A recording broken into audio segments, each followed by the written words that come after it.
Hi, Kalpun Piso here. Let me tell you what the gravest problem in America is. Christianity, the great neurological destructor, is never connected to mental illness. Never. Christians believe they are never connected to a neurological disorder. You know, they're never mentioned along schizophrenics. You can have Larry King shows and all these news media shows and interviews, but they never connect the nuts, the Christians, to mental illness. This is the problem. And this is a perfect classic example. This man's talk about all these deluded folks. He never says religious belief, not even once. In Oxford. Bipolar disorder is a mood disorder. In other words, it affects the way we feel, so whether we're happy or we're sad. And with bipolar disorder, patients or people who suffer from it either have elevated moods, but sometimes irritable, very overactive, full of energy, which sounds good, but in bipolar disorder it gets so intense. Have you seen these Christians? Very happy, excited to to share with you Jesus Christ. They do it all the time. That it can actually become a real problem for the patients. They might end up spending a lot of money or taking a lot of activities on that they can't complete. Money. Some people go to church all the time and give tons of money for salvation to zombie Jesus. Don't they do that? They do that in Judaism, do that in Islam. All this money to the temples, to the zombie Jesus, this guy daddy in the heavens for salvation.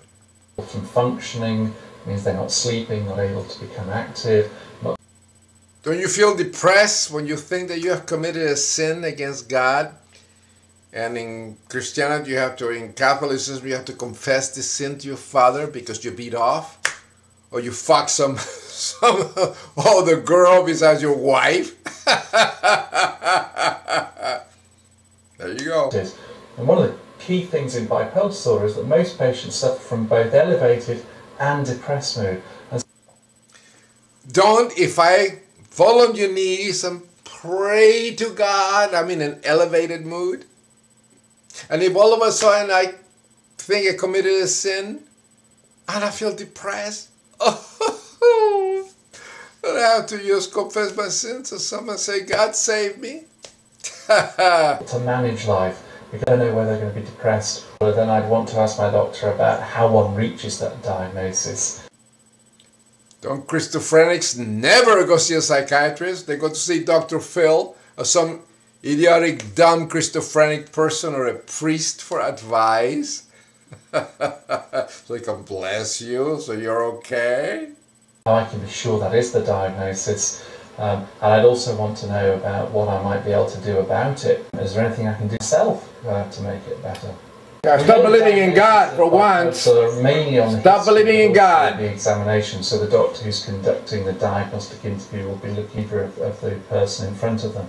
There's no diagnostic tests like brain imaging or blood tests that one could do bipolar disorder. Of course, exactly the same thing. You don't have it for religious psychosis, which is the same thing. Affected the person over time and give them treatments bipolar. But eventually they will have a lot from one MRIs. patient to another, and it will show that Christ psychosis, religious deviancy. A tablet or a particular. This is the reason it's imperative to have to study the brain of these deluded people.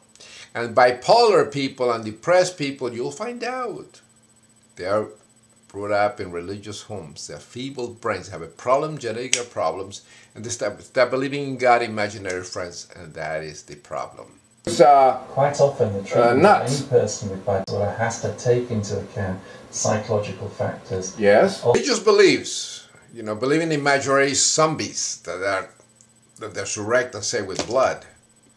and flying prophets, you know, flying horses and all that. Those are factors. Those are factors.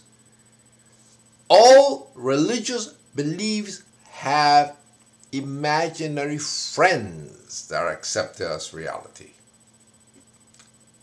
Keep that in mind. Imaginary friends. Family or relatives. Yes. Get them to understand the disorder as well. This man hasn't mentioned religion once. The whole thing really is that the individual patient needs to make sure they know as much about the disorder and the way it affects them. One is believing in God, which is a disorder, especially in the educated. Best for them. Most drug treatments originated in the brain. Is lithium therapy, which obviously is widely known, but it is the drug that's got the give an obsessed Christian lithium and you'll see the change of mood. Best in terms of lithium, only lithium. Oh man, this guy has to go back to school. Why don't you give him psychotropic substances, natural, like mushrooms, psychedelic mushrooms, like Amanita muscaria, ergot, datura flowers, and all that, and then you'll see the effects. Those are natural substances that the ancients have been using for a long time to see God. Do it, and you'll see what I'm talking about. They affect the brain. They make you see God. Yes. Less effective. Same like religion. You're talking about religious people here. Without mention, you don't even mention religious belief. You don't even mention Christianity. Those nuts are running around loose and believing in resurrecting zombies. Psychoeducation, or not the ones you mention religion. Not once. Which is more concerning. Religious beliefs as a form of mental illness is the big elephant in the room. Nobody sees it. No one sees it. What would happen if a schizophrenic is driving? You know, you'll have a very interesting thing. You'll see all the fears almost when he's driving.